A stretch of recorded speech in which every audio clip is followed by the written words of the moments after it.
He bites his lower lip in quiet contemplation, not taking his eyes off mine. He scrunches my panties. You will not be used by Gnosis. Oh, sorry, I didn't see you there. I was just catching up on my daily crypto Twitter erotica. Yes, it makes your toes curl with every tweet. And no, your eyes don't deceive you. I am wearing an England jersey. From what I hear. It's coming home, mate. Now on to the news. Vitalik Buterin believes that centralized exchanges should, quote, go burn in hell. The most ever do it, go burn. Unfortunately, he also announced that sharding is almost 2 years away. And might I say, that's some serious restraint over your shards. South Korea announced that they will be relaxing the regulations on cryptocurrency and regulating cryptocurrency exchanges as banks. And they still haven't done it yet. Huobi announces a strategic partnership with American exchange HBUS. Bitcoin Lightning Network is growing at an exponential rate. NEO announces its 3.0 version. The Swiss Stock Exchange will be using tokenized securities as early as 2019. According to a new report, 71% of investors expect to see a significant increase in cryptocurrencies over the coming 6 months. TEFood announces a strategic partnership with the United Nations, and Stella Lumens might have the answer for a recurring question on Reddit. We've got all your headlines mixed with some daily market analysis. I'm Elio Trades, and your FUD TV Daily Update starts now.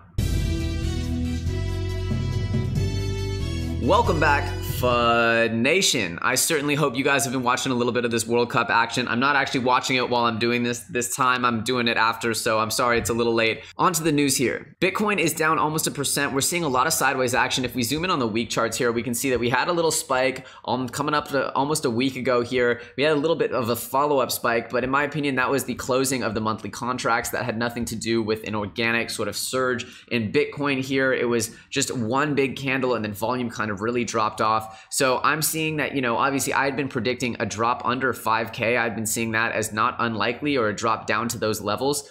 Certainly bottoming out in this bear trend between 3 to 5K. Certainly haven't gone down there yet. At the most, we went down to like 5,700. Regardless, we don't have a lot of volume going, and we're seeing quite a bit of drops here. As we can see, whenever I see charts like this, where the only coin pumping is something like Bitcoin Diamond, you always know it's a fishy day in the market when you see something like Bitcoin Diamond topping the list of gainers with over 60% growth. Yeah, when you hear that noise, just stay away. Hopping over to some news, we have word that Vitalik Buterin has said that centralized exchanges should go burn in hell as much as possible, forever and ever. He's gonna drive his Hot Wheels truck right into centralized exchanges and make them go I guess you can tell by my tone. I like Vitalik, very respect Vitalik, but of course, I think it ignores just the place of centralized exchanges in our community in as sort of a necessary evil, if you will. They've helped us get to this point. Obviously, we're developing technology to make them irrelevant, like decentralized exchanges, but as many of you know, there's not enough liquidity in those yet. The user experience certainly doesn't rival that of a centralized exchange,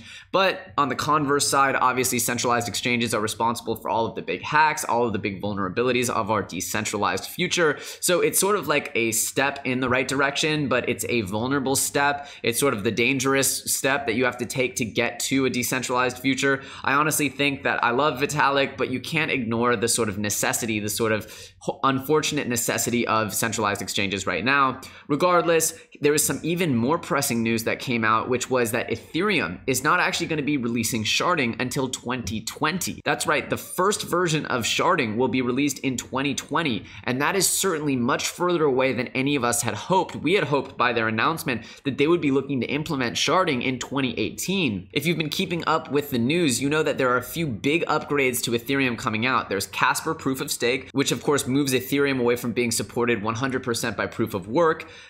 But there's two really big upgrades coming up, which are Plasma and Sharding, which are going to be sort of combined into the same version, but apparently those aren't going to be released until 2020. Personally, I was expecting a little bit more of relief from the Ethereum congestion at a much sooner date than that. And to think that Ethereum won't be a fully useful cryptocurrency network that can actually support global networks or global payments until 2020, to me is a little bit disappointing. I was hoping for a little bit of a faster timeline than that. Of course, course, you can't rush the future and all that, and we got to be thankful for the technology and how it's gotten to this point.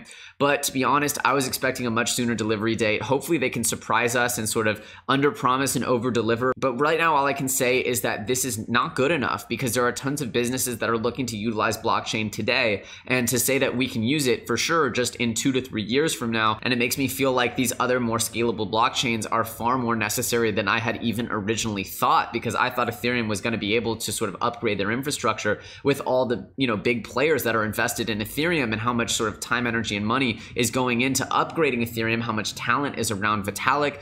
I just am a little surprised, but now it sort of replaces the emphasis on needing scalable blockchains like Cardano, EOS, Matrix AI Network, Zilliqa. I'm not going to say that this is an exclusive list. I'm just throwing out names of scalable blockchains that I think are going to become very, very necessary and the focus of the next sort of few months to years of blockchain. Now, again, we get word that South Korea is planning to relax its regulations towards cryptocurrency. And yes, this might feel like a little bit of a deja vu, and that's because it is. And we've been hearing that South Korea is relaxing their regulations now time and time again, but they just haven't quite done it yet. This is good. It's great. It's awesome. But stop talking about it and do it, fam. Let's get this done, because South Korea is a hotbed of cryptocurrency behavior, innovation, and the faster we can get it to a full point of clarity from a regulatory standpoint, the faster we can actually see reversals in the market and big investors start to get really confident with the way that they're sort of placing and hedging their bets within this new industry. So this is great again, but it feels a little bit like fake news or a rehash news. I'm kind of sick of getting the same news over and over again. I'm actually going to be doing a video on new old news and how it's kind of toxifying our news cycle here in the cryptocurrency industry. I'm curious, what do you guys think about new old news? Let me know in the comment section below, because it really is starting to piss me off. Now, Huobi Exchange has just announced a strategic partnership with HBUS. HBUS.com is a new exchange. It's going to be open to US citizens, and it has a, quote, strategic partnership with Huobi. But of course, the real reason why we would want Huobi Exchange is all of their selection of coins.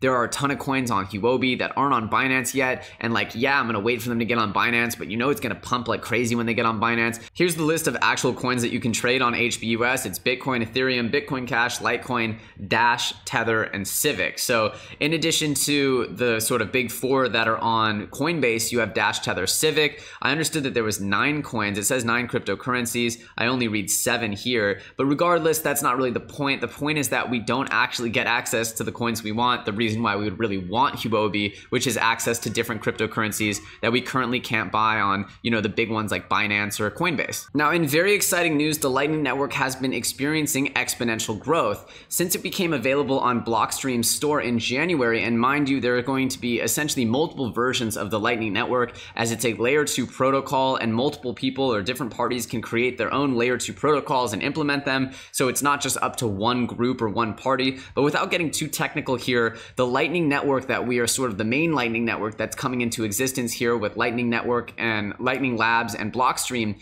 has grown from just 46 channels in January to over 7,800 channels. And it's also grown from just a 0.6 Bitcoin capacity to over a 26 Bitcoin capacity. Now, I'm not going to go through the complexity of explaining why the capacity is sort of limited, but just understand that the Lightning Network is sort of like a complex fabric, and you sort of have to pass through all these nodes. And so if you try to put too much on your transfer and it can't be held by one of those little sort of pass-through nodes, it can kind of break the chain. Essentially, with more adoption and more people putting more money on Lightning Network, we can diminish the sort of issues that we're seeing here. But it's good to see we've had over a 26,000% growth in one of those metrics and a 4,000% growth in the other. So that's very good growth. It shows that this network is blossoming, and very much so, it is so necessary that this does happen, because of course, Bitcoin's utility is being held back tremendously as a store of value and a real currency if you can't spend it. The more that you can actually spend things from Bitcoin, the more that we can actually see a future where Bitcoin can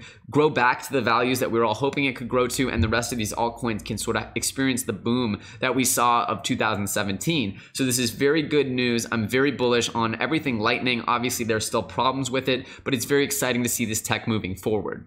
From Antshares to Neo, step by step, the vision of the smart economy is becoming a reality. The launch of Neo 3.0 will be a major milestone in this process. In the ancient wisdom of Taoists, 3 is the birth of all things. With Neo 3.0, it brings a future unlimited.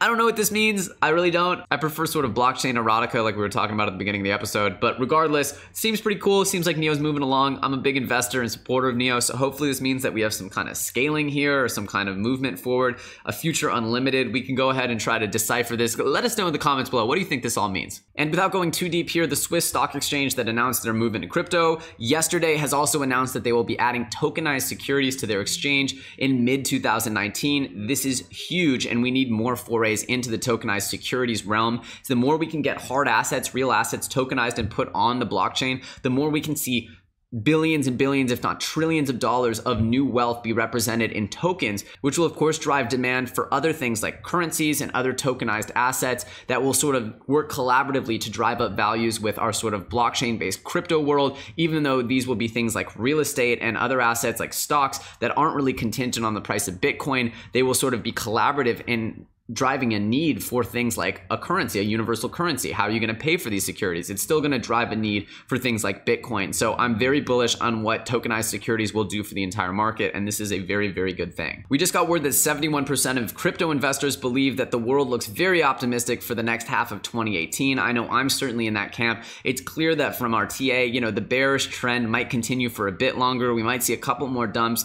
but it seems like it's more or less getting to the end of its road, and hopefully after that we can start some real sustainable growth, building that price valuation and the utility of these cryptos up in collaboration. So very good stuff. I'm also bullish, so I agree with this study.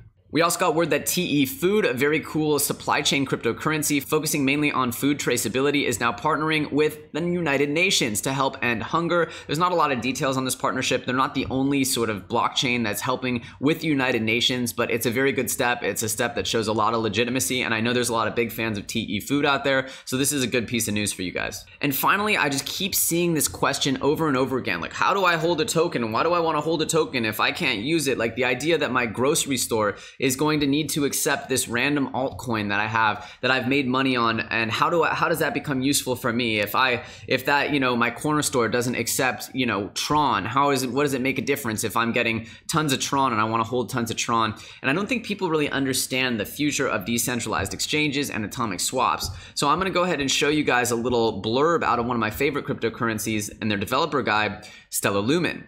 So Stella Lumen is sort of all about currency freedom and allowing people to hold whatever crypto they want and sort of spend money in whatever crypto they want. And the way they do it is by having cryptocurrency anchors. You have liquidity anchors rather, where essentially there's a payment channel set up where if you want to convert, your Tron into Bitcoin, that payment channel is set up and there's a liquidity anchor there. So if you ever want to spend your Tron and say that vendor will only accept a certain cryptocurrency, well, it will automatically swap your Tron into that other cryptocurrency and will allow for that vendor to be paid in whatever they want to be paid in and for you to pay in whatever you want to pay in. There just has to be a path finding through your cryptocurrencies or through your currencies from one currency to another, one store of value to another. They even use the example of if you want to pay in sheep or if you want to hold your assets, so you can create a payment with Stella that will automatically convert your sheep into wheat. The whole point is you'll be able to convert any value holder into any other value holder automatically